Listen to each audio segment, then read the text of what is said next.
አልহামዱሊላህ ሰላቱ ወሰላሙ ዐላ ረሱልላህ እንደገና ተመልሰናል እና አላህ Subhanahu Wa Ta'ala በኡሁድ ጦርነት የተከሰቱትን ደካማ ጎኖች በማረምና በመገምገም ለወደፊት ለተሻለ ውጤት እንዲበቁ ሰዎችን ማበረታታትና ማጽናናት ላይ ነው ያለው ማለት ነው። እና ስተቱን እነሱ እንደቀላል ነበር ያዩት መጀመሪያ። ግን ነገሩን እናንተ ቀለል አርጋችሁ ብታዩት የፈጸማችሁ ስተት ቀላል አይደለም እና ታሪክንም ዘንግታችኋል፣ አላማችሁንም ትታችኋል። እንደገና ደግሞ ከዛ ወርዳችሁ እንዳውም ይባስበላችሁ ተቀደርም ላፈንግጣችሁ ሰው ያልሸሸ ሰው ተሞት አይድንም የምትሉ መስላችሁ ሸሽታችኋል። የሁሉ ስተት በቀላሉ የሚታለፍ አይደለም በማለት እየገመገማቸው ነው ማለት ነው። እና والله يحب الصابرين አለም በማንኛውም ጊዜ ፈተና ከባድ ፈተና በሚመጣ ጊዜ ትግስት የሚባል ነገር ይጠበቃል ከአማኞች ማለት ነው። ይሄንን ትግስት ገቢራዊ ያደረጉ ሰዎች አላህ ይወዳቸዋል። በታጋሽነታቸው ብቻ አላህ ልዩ ወዳጅ አድርጎ ይዛቸዋል ማለት ነው። በዛ በፈተና ሰዓት ተፍረክርከው ከወደቁ ግን ትግስት በማጣታቸው በአንጻሩ ያው ጌታ ይጠላቸዋል ማለት ነው። እና እነዛ ያለፉ እሞመች ነብያቶች አገራ ሲታገሉ ስንቶቹ ናቸው በየጦር ሜዳው የወደቁት በጥናት ቁመው ማለት ነው። ቃተለ ማአሁ ቁቲለ ማአሁ ተብሎም ተቀርቷል።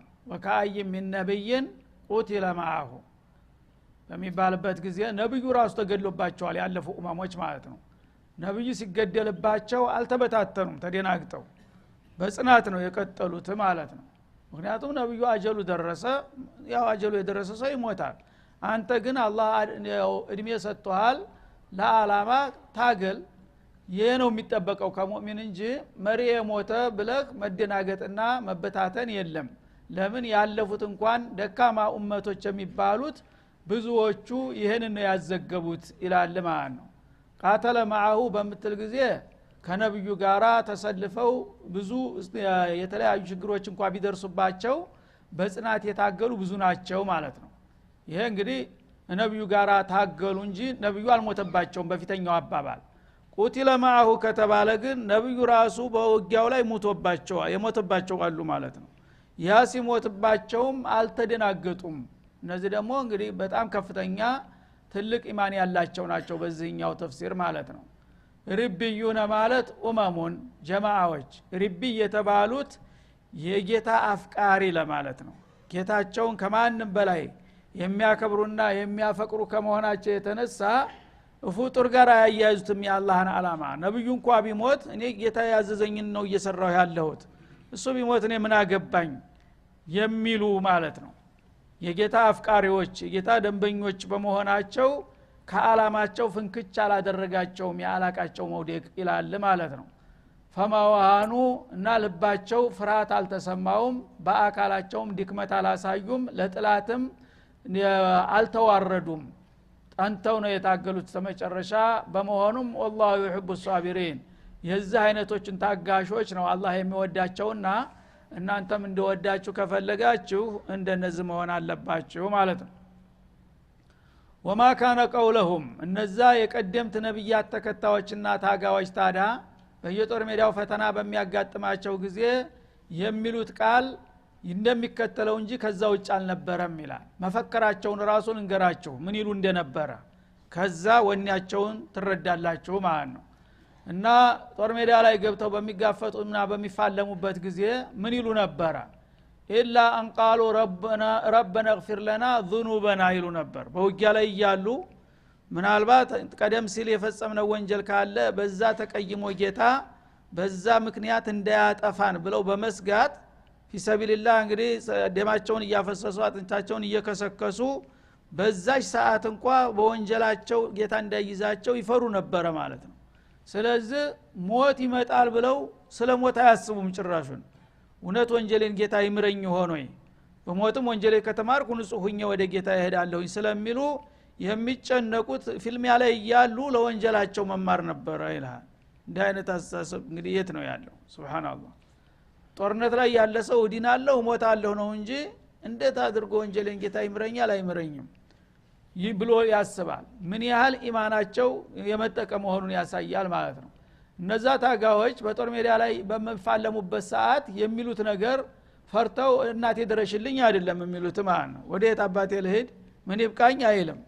እንግዳውሳ ረበና اغفر لنا ذنوبنا ነው የሚሉት ማለት ነው። ልክ አዲ ቀን መስጂድ ቁጭ ብሎ ዚክር እንደሚያደርገው ማለት ነው። ያ ውጊያው አይረብሸውም ጭራሽ ስሜቱ አይነካም። اللهم اغفر لي ኢላል እየተዋጋ ማለት ነው። اللهم اغفر لي ሱብሃንአላህ ምን ያህል ቁወተ الإيمان ነበር የነበራቸው ማለት ነው። እና ረበና اغفر لنا ذنوبنا ወንጀላችንን ማረን ጌታችን። ይሄ ያው የጌታ ያንተ ትእዛዝ ነው። ልክ እንደ ሶላቱ አደረጉት ማለት ነው። ጂሃዱን ያው ሶላት ሲሰግድ اللهم اغفر لي ትለለም በይነ ሰይደተይን እንደዛ አደረጉት ማለት ነው። ምንም ቅንጭ አይላቸውም። በመጣው ይምጣ ዝግጁ ናቸው ያንን ለመቀበል ማለት ነው።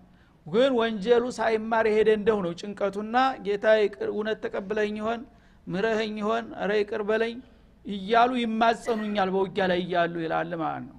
ወኢስራፈና ፊ አምሪና በዲናችን ደግሞ ደንበር አልፈን ጌታ ያልፈቀደውና ያልወደደውን ነገር ሙኻለፋ አድርገን ከሆነ ያን ነገር ይቅር በለኝ አልሙሂም ይሄ ነው የምፈልገው ከዛ ወዲያ ያለው ሞት በመጣበት ቀን ይምጣ የራሱ ጉዳይ ብለው ነበር የሚዋጉት ይላል ማለት ነው።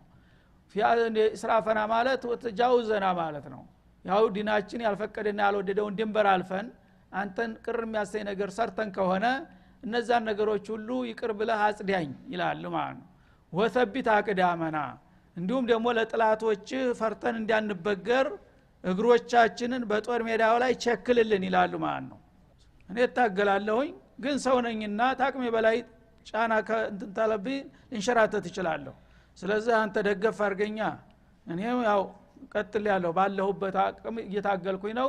እግራችንን እዚህ ጦር ሜዳ ላይ ለማንም እንዳንበገር ችካል አድርግልን የብረት መሰሶ አድርገን ይላሉ ማለት ነው። ወንሱርና አለልቀውሚል ካፊሪን በእነዚህ በካሃዲዎች ወገኖች ላይ ደግሞ ዲል አቀዳጀን ወመን ነስሩ ኢላ ሚን ዒንዲላህ ዲል ካንተ ካልመጣ በስተቀር በትግል ብቻ አይደለም ሚሳካው። ስለዚህ እኛ የምንችለውን እናደርጋለን ዲሉን ታንተ እንጠብቃለን እና ጥላቶቻችንን አዳክመህና አፍረክርከህ እኛን አበርትተህ ለዲል አብቃን ብለው እኔ ጋር ውይይት ይከፍታሉ በውጊያ ላይ ያሉ ይላል ማለት ነው። ይሄ ነበረ ለዚህ ነው እነሱን እንግዲህ ጥቂት ሆነው ከሚን ፊአቲን ቀሊለቲን ገለበት ፊአተን ከቲራ የሚለው ጥቂት ሆነው ደካማ ሆነው ዲል የሚያደርጉት የዚህ አይነት ሙዓመላ ስላላቸው ነው ጌታቸው ጋር ይላል ማለት ነው። ስለዚህ የሰው ልጅ መማር ያስፈልገዋል እንደ ምክር ተግሳጥ ያስፈልገዋል። እንግዲህ አሁን ተቃራኒ ነው። እነዛ ቀደም ሲል የሚነገርላቸው የወትሮ ነብያት ተከታዮች በእውነቱ በኡመተ እስላም ደረጃ ሲታዩ ዝቅተኛ ነው ደረጃቸው። ግን እነዚህ ጀማሪዎች ናቸው። እነዛ ግን ኺብራ አላቸው ማለት ነው። በብዙ ኬላ አልፈዋል። ትምህርት ስላላቸው ከነዛ ተሞክሮ ካላቸው ቀደምት ታጋዎች ትምህርት ወሰዱ ነው የሚለው አላህ Subhanahu Wa Ta'ala። ስለዚህ ተታናሽህም ቢሆን በአንድ ሞያ ላይ ዕውቀትና ልምድ ያለው ሰው ከሱ መማር አለብህ ማለት ነው። እኔ ትልቅ ነኝ ብለህ ዝም ብለህ መንቀባረር የለብህም። እና ተኸይረ ኡማ ተብላችኋልና በሁሉ ነገር በቃ ከናንተ የተሻለ የለም አይምሰላችሁ። እናንተ የማታቋቸውና ጥቂትና ደካማ የተባሉትም በዚህ መስክ ላይ ከፍተኛ ሚና የተጫወቱና ትልቅ ድል ያዘገቡ ሰዎች አሉ። እነዛን ታሪካቸውን ማንበባችሁ እናንተ ደግሞ ከነሱ የበለጠ ለመስራት እንድትችሉ ያደርጋችኋልና ከነሱ እንድትማሩ እስቲ እነሱን ታሪክ ልንገራችሁ ቅናትም እንዲያድርባቸው ማለት ነው። ምክንያቱም እነዛ ተራ ኡመቶች የተባሉት እንደዚህ ከሆኑ በዚህ ደረጃ እኛ ትልቅ የተባልነው ደግሞ በዚህ መልክ መገኘት አሳፋሪ አይደለም እንዴ ብለው እንዲበረቱ ለማድረግ ነው ይሄንን የሚነግረው በዚህ መልክ ማለት ነው። እና ወሰቢት አቅዳመና እግሮቻችንን አጽናልን ወንሱርና አለልቀውሚል ካፊሪን በካሃዲ ኃይሎች ላይ እኛን የበላይነት ዲል አቀዳጀን በማለት ጌታቸውን ይማጸኑ ነበር። የሚችሉትን እያደረጉ ጌታ እንዲደግፋቸው ይጠይቁ ነበር። ይሄ ነው መሆን ያለበት። እናንተ ግን የምትችሉትን ሳታደርጉ ጌታ ለምን አረዳንም ብላችሁ ታኮርፋላችሁ። ይሄ ደግሞ ተቃራኒ ሆነ ማለት ነው። فآتاهم الله ثواب الدنيا እና እነሱ በአግባቡ በመንገዱና በስርዓቱ በመምጣታቸው አላህ Subhanahu Wa Ta'ala በዚህ በዱንያ ላይ ሊያገኙት የሚገባውን ዋጋ ሰጣቸው ይላል። በዱንያ ላይ ሊያገኙት የሚገባው ዋጋ ምንድነው? አላማቸው ሰመረላቸው። ጥላቶቻቸውን አሸነፉ የበላይነት ተቀዳጁ ተሳካላቸው ለምን ጌታ ጋር ያለው ሙዓመላቸው ጤናማ ስለሆነ ማለት ነው ወሁስነ ተዋቢል አኺራ እንደገና በዛኛው ዓለም ደግሞ የሚጠበቀውን መልካም ዋጋም አገኙ ይላል ጀነትም ተዘገበላቸው ሁለቱም አገር እንግዲህ የተሳካላቸው በዚህ መልክ ስለቀረቡ ነው ይላል والله يحب المحسنين እና እነዚህ ሰዎች ሙህሲኖች ይባላሉ ልዩ የማዕረግ ስምም ሰጣቸው ሙህሲኖች ማለት ለጌታቸው ስራቸውን ያጠሩ አልኢህሳኑ አን ተዕቡድ አላህ ከአነከ ተራ ፈለም ተኩን ተራሁ ፈኢንሁ የራክ እንዳለው እኔ ጋራ በሚያረጉት ሙአመላ ምንም ይሉንታ ምናምን የሌላቸው እኔ የምወደውን ብቻ የሚሰሩ ለኔ ብቻ ብለው ማለት ነው እንደገና ለወገኖቻቸው ደግሞ በጣም ታማኞችና ቅኖች ሆኑ ራሳቸውን ሰውተው ሌሎችን ማዳን የሚሹ ማለት ነው እና እንደ አይነቶች በመሆናቸው አላህ Subhanahu Wa Ta'ala በሁለቱም ሀገር አመርቂ የሆነ ውጤት የሰጣቸው ለዚህ ነው ስለዚህ እናንተ ያን አይነት ውጤት የምትፈልጉ ከሆነ ቢያንስ እንደነዛ ሰዎች ናችሁ መቅረብ አለባችሁ ሲሆን እንደስማችሁ ከዛ በፐርሰንት ከፍ ማለት ይተበቅባችኋል ገና መሃል መንገር ላይ ሆናችሁ ግን እነሱ የሰሩትን እንኳን ሳታደርጉ ጌታ ለምን እንዲህ አላረገልንም በስም ብቻ ለምን እኛን አልረዳንም እያሉ መቆላጨቱና መወቃቀሱማ የብስ ያቃቅራል ማለት ነው እና የሁሉ እንግዲህ ኢማን የሚባለው ነገር ወደ ተግባር ሲተረጎም ምን ያህል ፈተናና አቀበት እንዳለው ነው የሚያሳየን እኛ እንደምንገምተው ሳይሆን ማለት ነው ያ አዩሃ الذين آمنوا እናንተ በነቢያቸው ያመናችሁ ሆይ ይላል እንቱጢዑ الذين كفروا እነዛን ካዲ የሆኑትን ወገኖች የሚሏቸውን ነገር እሺ ብላችሁ ብትታዘዙላቸው የሩዱኩም አላ አቃቢኩም ወደ ኋላችሁ ይቀለብሷችኋል ከአላማችሁ ፈተንቀሊቡ ኻሲሪን የዛ ጊዜ ከሳሪዎች ሆናችሁ ተወድቃላችሁ ይላል እንግዲህ ሰዎች ትግል ሲባል በጦር መሳሪያ ብቻ አይደለም ፖለቲካዊ ትግል ዲፕሎማሲያዊ ትግልም ይጠብቃል ማለት ነው እና ጥላትህ ሁለገብ ትግል ነው የሚታገለው በፖለቲካው ዓለም የተለያዩ ስልቶችና ዘዴዎችን እየተጠቀመ ያንተን ስም እያጠቆረ ህዝብ እንዲጠላህ እያደረገ እሱ እንዲደገፍ ያደርጋል ማለት ነው ስለዚህ በዛኛው መስክ መታገል አለብህ ጦር መሳሪያን ግቦ ብቻ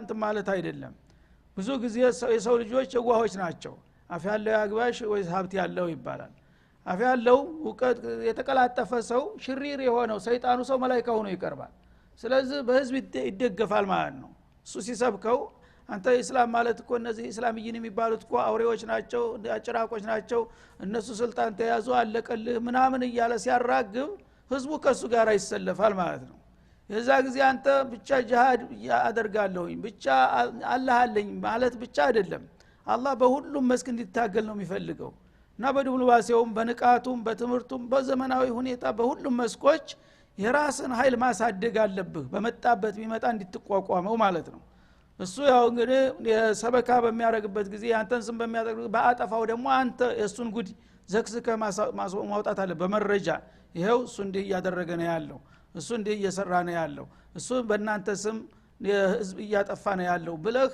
ለማስረዳት ስትችል ያም ጅሃር ነው ማለት ነው ስለዚህ ሻሂዱል ሙሽሪኪነ ቢአምዋሊኩም ወአንፉሲኩም ወአልሲነቲኩም ይላሉ ነብዩ በሐዲስ ማለት ነው እና በጦር መሳሪያ ብቻ አይደለም ጦርነት በጉልበትህም በሀብትህም በመሳሪያህም በምላስህም በቀለምህም በሁሉም ነገር አንተ በየመስኩ አለሁኝ ካልክ እዛ ጊዜ ነው አላህ ደግሞ የሚረዳህ ማለት ነው አለበለዚያ ለፍስፍስ ከሆንክ ዝም ብለህ አንዲት የተወሰነች ነገር ተንኮስ አድርገህ ከዛ በኋላ የባሱን እነሱ ይጠቀሙበታል ማለት ነው አላልናችሁም እነሱ እኮ ጸረ ሰላም ናቸው እንደዛ ፈነዱ ምናምን ይልና ህዝቡን ባንተ ላይ ያስተባብርብሃል ወዳውን ሳይቅ ያረጋል ማለት ነው ያንዳይሆን እንቱጢዑ እናንተን ደግሞ በእጃዙር ይሰብኳቸዋል ካድሬዎችን አምጥቶ አንተ ጋር ይሰገስጋቸውና ልክ ተቆርቋሪ መስሎ አንተ መሐከል ተነስቶ እያለቀሰ እኛ እስከመቼ ነው እነዚህ ካፊሮች እንደሚጫወቱብኝ ምናምን እያለ ይደነፋል አንተ መሃል የዛ ጊዜ እሱ ደግሞ ያን ይሰጅልና ይሄው እንደዚህ የሚሉት ይላል የሱ ካድሪ ነው እዛ ገብቶ አየየው የሚለው ማለት ነው ያንን እነሱ መጥቶ አለቃ የተባለውን የዋህ ተሆነ ለምን እንደዚህ እንሆናለን ለምን እንድትላላችሁ ለምን እንዲህ አናረግም ይልሃል የሚያስመጣህን ነገር አውቆ ይሄ ሰው የሐማስ አለው ለዲኑ ተቆርቋሪ ነው ትልና ተዛ ተጌታው ጋር ተልኮ የመጣው እሱ እሱ ለዲን ተቆርቋሪ መስሎ የሚሰብክህን ነገር አንተ በየዋህነት ተቀበልና በተሳሳተ አላማ ዝፍቅ ሄደ እዛ ጊዜ አመድ ትሆናለህ ማለት ነው። ስለዚህ እነሱ በሁሉም መልክ ነው እናንተን የሚያስመቷችሁም የሚመቷችሁም። እንቱጢዑ الذين كفروا ይላል ካፊሮቹ ተናንተ የሚፈልጉትንና የሚያዟችሁን ነገር እሺ ብላችሁ ብትቀበሏቸው የሩዱኩም አላ አቃቢኩም የዛ ጊዜ በአላማችሁ ውጤት ላይ መድረሱ ይቀርና ወደ ኋላ ታጥፋችሁ ተንቆጣቁታችሁ ከስራችሁ እንድትወድቁ ያደርጓችኋል ነው የሚለው። እነዚህ ሁሉ ነገሮች ሂሳብ ውስጥ መግባትና በየአቅጣጫው ጥንቃቄ የተሞላበት ጉዞ መሄድ ስትችሉ ነው የኔ ወዳጆች ልትባሉ የምትችሉትና እርዳታዬን የምታገኙት ይልሃል ማለት ነው። ስለዚህ በአሁኑ ጊዜ እንዳውም ይሄኛው ክፍል ነው አደገኛ እየሆነ የመጣው ማለት ነው። ካፊር በቀጥታ መጥቶ ጥላትህ እንዲያርግ ብሎ ቢመክርህ አትቀበለው መቼም የለየልህ ጅል ታልሆንክ በስተቀር። ግን በአንተ ሰው በአንተ ወንድም ያኔ ውስጥ ይሰገስግና እሱ የሚፈልገውን ነገር ያሽከረክርሃል ማለት ነው። የዛ ጊዜ አንተ ንቃት ከሌለህ እሱ የሚያዝህን ነገር ነው የምትሰራው ማለት ነው። ለሱ መስላሃ የሚሰጠውን አቅጣጫ ትከተላለህ። የዛ ጊዜ ደግሞ እሱ በቀጥታ ለመምታት ይመቸዋል ማለት ነው። ስለዚህ በቀጥታም ሆነ በተዘዋሪ ካፊር የሚልህን ነገር ላንተ ኸይር እንደማይሻል ማወቅ አለብህ። በማንኛውም መልኩ ካፊር ነው የፈለገው ቢሆን ማለት ነው።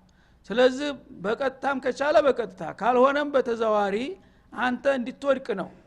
ጥላት ከሆነ ከጥላት ሌላ ምን ይጠበቃል? ጥላት ሆኖ አንተ እንድትጠቀም አንተ እንድታዲግ የሚፈልግ በአለም አይገኝም እኮ።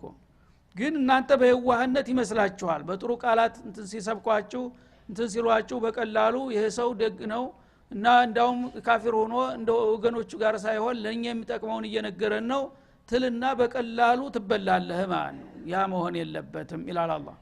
በሊላሁ መውላኩም። ስለዚህ እነሱ በማንኛውም መልኩ ይጠቅሙናልና ይረዱናል ብላችሁ እንደ ወዳጅ ልታዋቸውና ምክራቸውን ልትቀበሉ አይገባም። በዛ ፈንታ አላህ ነው ወገናችሁ ለእናንተ ይላል።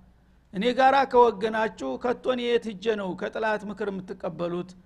አላህ አለኝ የሚበጀውን ነገር ጌታ ይነግረኛል ይመክረኛል ካላችሁ እኔ ለሁሉም ነገር በቃችኋለሁ። ወሆ ኸይሩን ናሲሪን ከረዳት ሁሉ ደግሞ የበለጠና የተመረጠውም አላህ ነው ሱብሓነሁ ወተዓላ።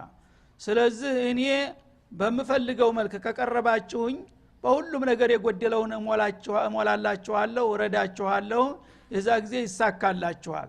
ግን እኔን ቸል ብላችሁ እኔ እንደማረዳችሁ አድርጋችሁ በፖለቲካ ስም ዝም ብላችሁ በሌሎቹ እየተሰበካችሁ አንዱ ካፊር በፊት ለፊት ይጋፈጣል፣ ሌላው ደግሞ በእጃዙር እሱ ጋር አላደራድርህ እሱ ጋር እንድትቀራረብ አድርገህ ሰላም ይውረድ ምናምን እያለ እሱ ያዘናጋሃል ማለት ነው፣ ያስመታሃል።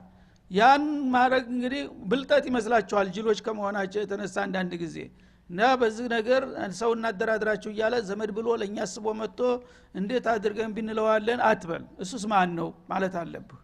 እውነት እሱ ኸይር የሚፈልግ ከሆነ ለምን እስላምን አልተቀበለም? ለምንድን ነው ካፊር ሆኖ እንደገና እኔን የሚሰብከኝ? ተጀርባው ማን አለ ማለት መቻል አለብህ እንጂ ተሱ የመጣውን ሁሉ በየዋህነት ዝም ብለህ አትቀበል ይላል አላህ Subhanahu Wa Ta'ala። እና ይሄ ሲባል እንግዲህ ያው መግባባት መታረቅ ጦርነት የማያዋጣ በሚሆንበት ጊዜ መግዛትና ሁኔታዎች ማመቻቸት ያለ ነው። ያ ሁሉ አጭር በረጅም በጥንቃቄ መከድ ያለበት። ሁሉ ጊዜ ግን በእንዝላልነት ዝም ብለህ ሰውን የማይታመነውን በማመን እንዳትበላ ነው አላህ እንደዚህ የሚያረግህ ማለት ነው። ስለዚህ እኔ ጋራ ከወገናችሁ እኔ ሁሉንም ነገር በቃችኋለሁ፣ እኔ ረዳታችሁ ተንከባካቢያችሁ ነኝ ይላል። በመሆኑም ሰኑልቂ ፊ ቁሉቢ الذين كفروا الرعب እናንተ በትክክል አላህ ባዘዛችሁ መንገድ የምትታገሉ ከሆነ አቅማችሁ ውስን እንኳን ቢሆንም በነዛ በካፊሮቹ ልቦና ውስጥ ሽብር አስገባባቸዋለሁ፣ እንዲፍረከረኩ አረጋቸዋለሁኝ። የዛ ጊዜ ወኒ ከዳቸውና በቀላሉ እናንተ በአላማችሁ ጸንታችሁ ሲያዋችሁ እነሱ ደግሞ ታቅማችሁ በላይ ትልቅ ኃይል እንደሆናችሁ እንዲሰማቸው አረግና በቀላሉ እንዲቸነፉ አረጋለሁ። ለምንድን ቢማ አሽረኩ ቢላህ እነሱ በጌታቸው በአላህ ያልሆኑ ባዕዲያን ነገሮችን አጋርተዋልና በዛ ነገር አጥብቄ ስለተቆጣሁባቸው ያ ልባቸው እንዲከዳቸውና ወኒ እንዲሞሽባቸው አደርጋለሁ ይላል ማለት ነው። እናንተ ደግሞ በተቃራኒው በእኔ ስላመናችሁና ዒባዳችሁን ኢኽላስ ስላደረጋችሁ ጥቂትና ደካማ መሆናችሁ ወኒ እንዲኖራችሁና እንድትበረቱ የማደርገው ለዚህ ነው። ማለም ይነዝል ቢሂ ሱልጣና አሽረኩ ቢላህ ማለም ይነዝል ቢሂ ሱልጣና አላህ እነሱ የሚያመልኩትን ህገወጥ ነገር መረጃ ሳያወርድ ተምንም ተነስተው ያለምንም መረጃ በእኔ ሊጋራ የማይገባውን ነገር እዚህ ግባ የማይባለውን ነገር ሁሉ አምልኮ ስለሚሰጡ በዛ ስለተቀየምኳቸው እነሱን ድል እነሳቸዋለሁኝ ወመዋሁም النار በመጨረሻም በዛው ላይ ካለፉ መኖሪያቸው ሲኦል ትሆናለች ይችላል ወቢእሰ መስወ الظالمين مثل الكافرين እንደማለት ነው ዛሊሚን بمعنى الكافر ይመጣል የካፊሮቹ መመለሻ ምንኛ ከፋች ጀሃነም ስለዚህ እነሱ በዛ በርኩስ አላማቸው ላይ እስከ ቀጠሉ ድረስ በዱንያም ዲል አላህ ይነሳቸዋል ሙእሚኖች ትክክለኛ እስከሆኑ ድረስ በአኺራም ደግሞ ዘላለም ጀሃነም ይሆናል ቦታቸው ያ የነሱ ቦታ ምንኛ የከፋ አያድርስ የሚያሰኝ ቦታ ነው ይላል ማለት ነው ስለዚህ ሙእሚኖች እንግዲህ ችግራቸው ብዙ ጊዜ የሚመለጨው ከራሳቸው ነው ማለት ነው አላህ እንዲሆኑ የሚፈልገውን ነገር መሆን ስለማይችሉ አላህ የሚመክራቸውን ነገር ስለማይቀበሉ በተቃራኒው ጥላት የሚመክራቸውን የሚቀበሉና የሚከተሉ በመሆናቸው በራሳቸው ነው መዘዝ ችግር የሚያመጡት ማለት ነው እንጂ ፍጹም አቋማቸው ግልጽ ሆኖ ማድረግ ያለባቸውን እያደረጉ በጌታ መመሪያም እየሄዱ በራሳቸው እየተማመኑ ከተገኙ በምንም አይነት አላህ የዚህ አይነቶቹን አማኞች አሳልፎ አይሰጣቸውም ነው የሚለው ወለቀድ ሰደቀኩም الله وعده ይላል ለዚህ አባባሌ ደግሞ የቅርብ ጊዜ ታሪካችሁን የራሳችሁን ታሪክ ዘወር ብላችሁ ብትዳስሱ ማረጋገጫ ታገኛላችሁ ይላል አላህ ተስፋ ቃሉን በእርግጥ አረጋግጦላችኋል አይደለም እንደ ይላል እስተሁሱነሁም እነዛን ጥላቶቻችሁን በዚሁ ጦር ሜዳ ላይ በኡሁድ ላይ ማለት ነው መጀመሪያ ውጊያው ሲጀመር ረፋር ላይ እስተሁሱነሁም በኢዝኒሂ በጌታ ፍቃድ ስታጭዷቸው ነበር አይደለም እንደ ይላል መጀመሪያው ዙር ውጊያ ላይ ቀንቷቸው ነበር ሷሃቦቹ እና ጥላቶች በቀላሉ አላሰቡት ሽንፈት ላይ ወድቀው ነበር ማለት ነው የዛ ጊዜ ሁሉም እግሬ አውጪ ብሎ ሽሽት እንትን ሲል ተኋላ እየተከተሉ ያጭዷቸው ነበር ይሄን ይገላሉ ይማርካሉ በቃ ጦርነቱ አበቃ እስከሚባል ድረስ ማለት ነው ያ ራሱ ማረጋገጫ ነው ለምን መጀመሪያ አሰላለፋችሁ ጥሩ ነበር በዛ በጥሩ ይዘታችሁ ስትጀምሩ እንዲቀናቸው አድርጌ እነሱንም ወኒ እንዲከዳቸው አድርጌ እንዲሸሹና ተኋላ እየተከተላችሁ እንድትወቋቸው አድርጌ አልነበረም ይላል ማለት ነው hatta idha fashiltum ተትንሽ ቆይታ በኋላ ግን እናንተ መክሸፍ ጀመራችሁ ወተናዛዕቱም በሐሳብም መዘራጠት ጀመራችሁ ፊል አምሪ ማድረግ በሚገባው ነገር አንዱ እንዲናድርግ ሲል ሌላው እንዲናድርግ ይያላችሁ የተጋጨ ቃል መለዋወጥ ጀመራችሁ ወአሶይቱም ከዛም አልፋችሁ ደግሞ የረሱልን መመሪያ ጣሳችሁ ሚን ባዲ ማ አራኩም ማ ትሂቡን አላህ የምትወዱትንና የምትናፍቁትን ዲል ባይናችሁ ካሳያችሁ በኋላ እናንተ ራሳችሁ የዛ አይነት መፍረክረክ አመጣችሁ የዛ ጊዜ ነው ሚዛኑ ተገልብጦ እንደገና ውጥንቅጥ ውስጥ የገባችሁት ይላል ለምን ሚንኩም መን ይሪዱ ዱንያ ከናንተ መካከል ግዚያዊ ጥቅም የሚፈልግ ሰው አለባችሁ ያ ነው ችግሩን ያመጣው ይላቸዋል ማለት ነው ዲልና ዝና ስም የሚፈልጉ ሰዎች ነበሩ በነዛ ሳቢያ ለዚህ ውድቀት በቃችሁ ይላል አላህ Subhanahu Wa Ta'ala ወሚንኩም መን ይሪዱ አልአኺራ እርግጥ ነው ከናንተ አኺራን የመጨረሻዋን ዓለም የሚናፍቅና ለሷ የሚጥርም አለ ስለዚህ የመፈረካከስ ሁኔታ ሲመጣ መፈረካከሱ ጊዜ የውድቀት ምልክት ነው ኸይረኞች ባይጠፉም በመሐከል ወደ ኋላ የሚጎትቱ ሲመጡ አንዱን ንህር ሲል አንዱን ንቁም ይላል በዛ ምክንያት ነው ይህ ችግር የመጣባችሁ ይላቸዋል ማለት ነው ثم صرفكم عنهم በመጨረሻ ያው ስተታችሁ ስላመዘነ ጥላቶቻችሁን ማሳደድ ጥላችሁ ወደ ኋላ እንድትቀለበሱ አደረጋችሁ እንድትሸሹ ማለት ነው ለምን ሊብተሊየኩም በጥፋታችሁ ሊፈትናችሁ ወለቀድ ያአፋ አንኩም ጥፋታችሁ በጣም ግዙፍ ነበር እንደ ጥፋታችሁ ቢሆን አላህ ለመጨረሻ ጊዜ እንድትጠፉ ያደርጋችሁ ነበር ግን አላደርግም ይቅርብያችኋለሁ እንጂ ብተሳሰባችሁማ እንዲህ በወቀሳ የሚታለፍም አልነበረም ይላል ማለት ነው والله ذو فضل على المؤمنين አላህ በአማኞች ላይ የትልቅ ትሩፋት ባለቤት ነውና ቢያጠፉም ጨክኖ አይጨክንባቸውም እንጂ በዚህ ምክንያት ባልተዋችሁ ኑሮ ጭራሹን ልትጠፉ የሚገባችሁ ነበር ያሳያችሁት ዲክመት በማለት ይወቅሳቸዋል ስለዚህ እንግዲህ ይሄ ሁኔታ ያው በኡሁድ ዘመቻ ላይ ነብዩ አለይሂ ሰላቱ ወሰለም ወታደራዊ አመራራቸው በጣም የተሳካ ነበር በጌታቸው ፍቃድ ስለሚሄዱ እንግዲህ ሁሉን ሰው ወይድ ገደውተ አህሊከ ተበውኡ المؤمنين እንዳለው ገና ከመነሻው ላይ አሰላለፋቸው በጣም የተዋጣለት ነበር በግራ ክንፍ መመደብ ያለበትን ኃይል በግራ ክንፍ በቀኝ መመደብ ያለበትን በቀኝ ፊታውራሪ መሆን ያለበትን በግንባር መሪውን ራሳቸው በመምራት ከጀርባ ደግሞ ጥላት አጥፎ እንዳይገባ ደጀን ጠባቂ ይሄን ሁሉ ኃይል መድበውለት ነበር ስለዚህ ችግሩ በየት መጣ በጀርባ ባለው ማን ነው ከጀርባ ያለው እንዲ ኮረብታ ትልቅ ጎራ ቆብ ያለች ጎራ አለች እና ተወዳ ፊት ለፊት ትልቁ ጎራ ኡሁድ ነው ያለው እዛች ከጀርባ ያለችው ተራራ ላይ የተወሰነ ኃይል አስቀመጡ ረሱል አለይሂ ሰላም አካባቢውን የሚቆጣጠር ማለት ነው ተለዋጭ ኃይል አንድ ችግር ቢፈጠር ተወሩሮ የሚደርስ ማለት ነው እና ጥላትም ደግሞ ያችን ቦታ ለመቆጣጠር የራሱ ኃይል ደግሞ አሰልፏል ተጀርባ ስለዚህ እናንተ 50 የሚሆኑ ምርጥ ጀግኖችን አብዱላህ ኢብኑ ጁበይር በሚባል ጀግና መሪነት መደቧቸው እዛ ጀርባ ላይ ማለት ነው እናንተ እዛች ቁጭ በሉ የመጨረሻ የፈለገው ነገር ቢመጣ እኔ ካላኩባችሁ ከዛች ቦታ እንዳትንቀሳቀሱ ስትራቴጂክ ገዥ ቦታ ናት ማለት ነው ሰዛች እንዳትንቀሳቀሱ ምናልባት እኛ አሸንፈን ቀንቶን እንደው ጥላቶቻቸው ምስቅልቅሉን አውጥተን ጦርነቱ አበቃ የሚባልበት እንኳን ደረጃ ላይ ቢደርስ ይታያቸዋል ሁሉም ነገር ከፋለ ቦታ ስለሆነ እናንተ መምጣት የለባችሁም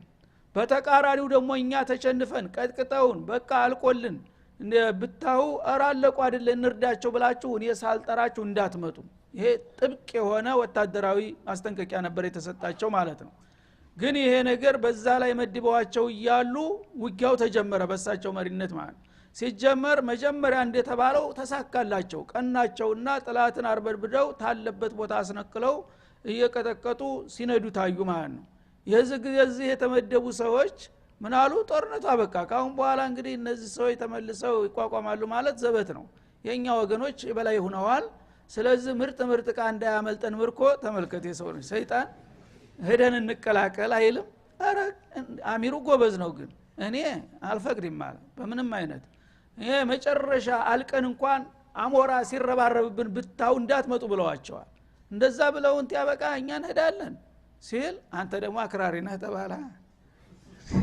ባይናችን እያየን ጦርነቱ አብቅቶ ሁሉ ነገር ምንድነው የምትጠብቀው እዚህ ቁጭ ብለህ እዛ ስንት ምርጥ መሳሪያ ስንት ሊያመልጥን እኮ ነው ደግሞ ያመልጣቸውም በነብዩ ኃላፊነት ነው የሚከፋፈለው ሁሉም ግን ሰይጣን በቃ ተጫወተባቸው ጊዜ እኩሉ እንሄዳለን እኩሉ አንሄድም አብዛኛው እንሄዳለን የአሚሩን ትእዛዝ ጥሶ የነብዩን ማደራ ትቶ ማለት ነው ታምሳው ሰው ምን ቀረ 42 ሰው ሄደ ትቶ 8ቱ አሚሩ ጋራ ቀሩ ይሄ ነው ትልቅ ችግር የፈጠረው ማለት ነው ያ 8 ሰው እንግዲህ ምን ሊቆጣጠር ይችላል ያ ወርዶ ወደዛ ሊቀላቀል ሲል 8 ሰው ብቻ የነዛ ጠባቂ አለ ከጀርባ ሌላ ኃይል ፈረሰኛ በተጠንቀቅ ይቆማል ልክ እቺ ስትራቴጂክ ገዥ ቦታ ስትለቀቅ ሲያይ ቀጥታ ተንደርድሮ መጣና እነዚህ 8 ግለሰቦች አጭዶ ቀጥታ ከጀርባ ገባ ማለት ነው ያ የተመኙት ምርኮ ሳይገኝ መንገድ ላይ እነሱም ታጨዱ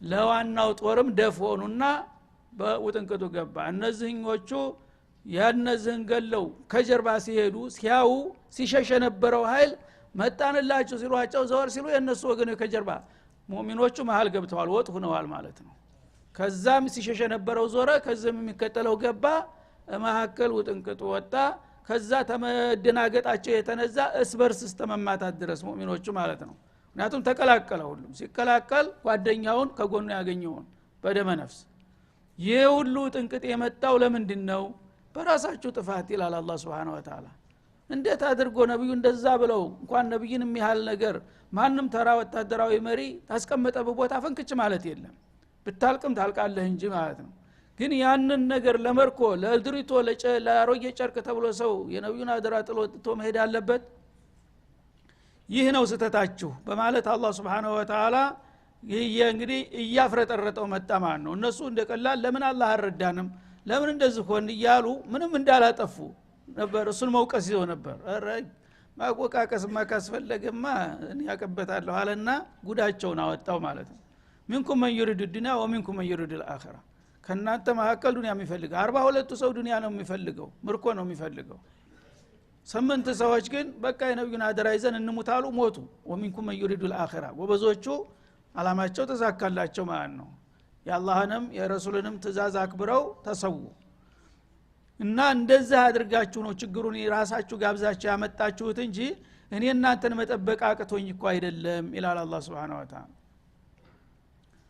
ثم صرفكم عنهم ጥላቶቻችሁን ካሳደዳችሁና ተሰበራችኋቸው በኋላ እንደገና የልብ ተሰምቷቸው ወገኖቻቸው ከጀርባ እንደመጡ አውቀው ተመለሱና እንደገና ያው ጭፍጭፍ ውስጥ ገባችሁ ሊየብተሊየኩም ይሄን ያደረገው ሊፈትናችሁ ነው በዚህ ስተታቸው ትምህርት መውሰድ ያለባችሁ ለወደፊት የዚህ አይነት ስተት እንዳይፈጸም ማለት ነው ወለቀድ ያፋ አንኩም እንዳውም አላህ ይቅር ብሏችሁ ነው እንጂ እንደ ጥፋታችሁማ ቢሆን ኑሮ ይሄም ባልበቃችሁ ነበር والله ذو فضل على المؤمنين አላህ በአማኞቹ ላይ የትሩፋት ባለቤት ነውና እንደ ስራችሁ ቢሆን ከዚህ በላይ ይገባችሁ ነበር ግን ታላቅ ትሩፋቴን እናንተ በማድረግ በዚሁ አለፍኳችሁ ለወደፊት ግን ከዚህ ትምህርት ወስዳችሁ ጠንቀቅ ማለት አለባችሁ ይላል አሁንም ይቀጥላል ወቀሳው ጊዜው ስላለቀ ለጊዜው እንቆማለን ወሰለላሁ ዐለይሂ ወሰለም ነብይ ወኢላ ሊቃ እነዛ ጎበዞች እንግዲህ በዚህ ደረጃ የነበሩት የዛ አይነት ማአት ሲወርድባቸው